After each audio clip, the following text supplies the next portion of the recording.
اب دیکھتے ہیں کہ پاکستان تحریک انصاف اور جمعیت علماء اسلام ایک پیج پہ آتی ہیں یا نہیں آتی۔ ناظرین، موجودہ حکومت سال میں دوسری دفعہ آئینی ترمیم پاس کرنے جا رہی ہے۔ 2028 میں سود کا خاتمہ کیا جائے گا۔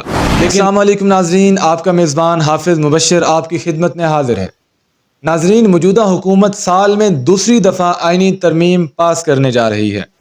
پچھلے سال اسی حکومت نے 26ویں آئینی ترمیم پاس کی اور اب اس وقت موجودہ حکومت دوسری دفعہ 27ویں آئینی ترمیم پاس کرنے جا رہی ہے۔ ناظرین، موجودہ حکومت نے آئینی ترمیم پاس کرنے کا بل بھی وفاقی حکومت سے پاس کروا لیا ہے۔ جب سے حکومت نے 27ویں آئینی ترمیم کا اعلان کیا ہے، اس کے بعد اپوزیشن جماعتیں متحرک ہو گئی ہیں۔ پاکستان تحریک انصاف کا کہنا تھا کہ موجودہ حکومت یہ آئینی ترمیم لانے کا مقصد ان کا یہ ہے کہ وہ کچھ اداروں کو مضبوط کرنا چاہ رہے ہیں اور سپریم کورٹ آف پاکستان کو ان کے جو اختیارات ہیں ان کو محدود کرنے جا رہے ہیں، جو ہم کسی صورت نہیں ہونے دیں گے۔ اس پر مولانا فضل الرحمان صاحب نے بھی اپنا موقف سامنے رکھا ہے۔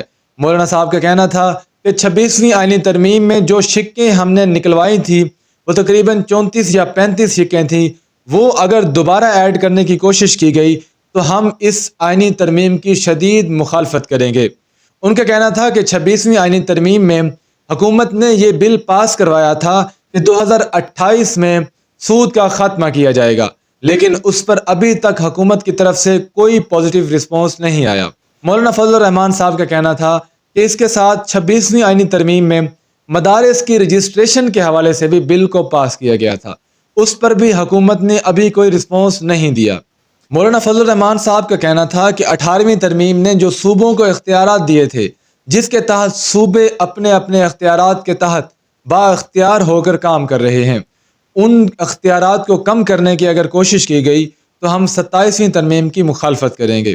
ناظرین، جب سے 27ویں ترمیم کا حکومت نے اعلان کیا ہے، اپوزیشن جماعتیں متحرک تو ہو گئی ہیں، ان کے نظریات، ان کی سوچ بھی ایک ساتھ مل گئی ہے۔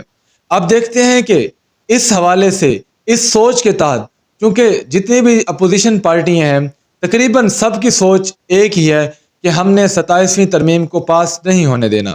اب دیکھتے ہیں کہ پاکستان تحریک انصاف اور جمعیت علماء اسلام ایک پیج پہ آتی ہیں یا نہیں آتی۔